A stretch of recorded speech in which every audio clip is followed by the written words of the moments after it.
আচ্ছা ভাইয়া, আপনি আপনি কিসের শুটিং করছেন? আমি ডিবি পুলিশের চরিত্রে অভিনয় করতেছি আর কি। আচ্ছা, উনি পুলিশের চরিত্রে অভিনয় করে কিভাবে আমতা আমতা ভাবে কথা বলা দেখছেন উনি? এই ব্যাপারটা আসলে আসলে এই বিষয়টা দোষের কোনো কিছু না। পুলিশ মানেই অনেক সময় আমরা নেগেটিভ চরিত্রে দেখি, নেগেটিভ ভাবি, কিন্তু সবাই যে নেগেটিভ বা খারাপ দিকে তা কিন্তু না। আসলে আমাদের ভিতরটা যেমন, বাহিরটা তেমন সবাই বোঝাতে পারে না। উনি পুলিশ ডিপার্টমেন্টে যে চরিত্রের মধ্যে অ্যাড হয়েছে, পুলিশ মানেই যে খুব রুক্ষভাবে বা খারাপভাবে কথা বলবে এমন কোনো নজির নেই বা এমন কোনো বাধ্যবাধকতা নেই। উনি যেমন নামে শান্ত, উনি বুঝজ্ঞান, চলাফেরা, কথাবার্তা সব দিকে উনি একটি সামঞ্জস্য রেখে উনি কথা বলে চলে, এবং উনি ওনার ডিপার্টমেন্টে যে দায়িত্ব পালন করতেছে সেই দায়িত্বটা হচ্ছে আপনার খুবই নিয়ম মাফিক করতেছে। সেই নিয়ম মাফিকের জন্য ওনার রুক্ষ হওয়ার প্রয়োজন নেই। যখন প্রয়োজন তখন তিনি উগ্র হতে পারবে, রুক্ষ হতে পারবে, আবার স্বাভাবিক থাকতে পারবে। আর সেটার জন্য ওনার ভালো ট্রেনিং আছে না ভাই? আর আমি আজকে যে ডিবি চরিত্রে অভিনয় করছি, সত্যিকার অর্থে আমাদেরকে সিভিলে থাকতে হয়। আপনি দেখবেন যে আমাদের শুটিং ইউনিট ওইখানে জুড়ে কাজ করতেছে নির্বাচন বিষয়ক।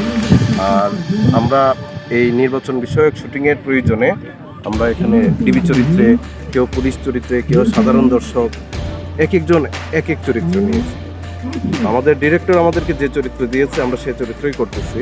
মূলত আমরা নির্দিষ্ট কোনো চরিত্র না, মূল চরিত্র হচ্ছে আমাদের, আমরা আর্টিস্ট। যখন যে চরিত্রে অভিনয় করতে বলে আমরা সে চরিত্রেই অভিনয় করি। আমাদেরকে কোনো জোর করে কোনো কিছু বানানোরও কোনো অধিকার কেউ রাখে না, বা আমরা জোর করে কিছু হতে পারবো না।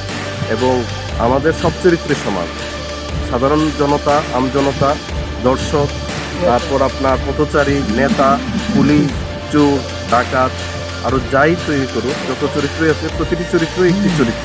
প্রতিটি চরিত্রই খুব ভালোভাবে এবং দক্ষতার সাথে করা লাগে। আর সেক্ষেত্রে আমাদেরকে যাকে যেভাবে যে চরিত্র দেওয়া হয়েছে আমরা সেই চরিত্রগুলোতেই যথাযথভাবে আছি। আচ্ছা, আশা এই রাখি, চরিত্র করতে আপনার কেমন লাগে? হ্যাঁ, খুব উৎফুল্ল মনে হয় আমাদের কাছে। আর অভিনয়ের জীবনটা এমন যে আমরা যে চরিত্র না সেই চরিত্রটা আমরা ফুটিয়ে উঠাই। অর্থাৎ এর মাধ্যমে আমরা এটা দেখতে পাচ্ছি যে আমরা একজন ব্যক্তি বিভিন্ন চরিত্রের, জীবনের বিভিন্ন স্বভাবের বা বিভিন্ন পদের একটি স্বাদ পাইছে। যেমন উনি শান্ত ভাই, উনি ওনার পুলিশ দলের যে অভিনয়টা, ওনার কাছে একটা ফিল আছে যে উনি বাস্তবে একজন পুলিশ।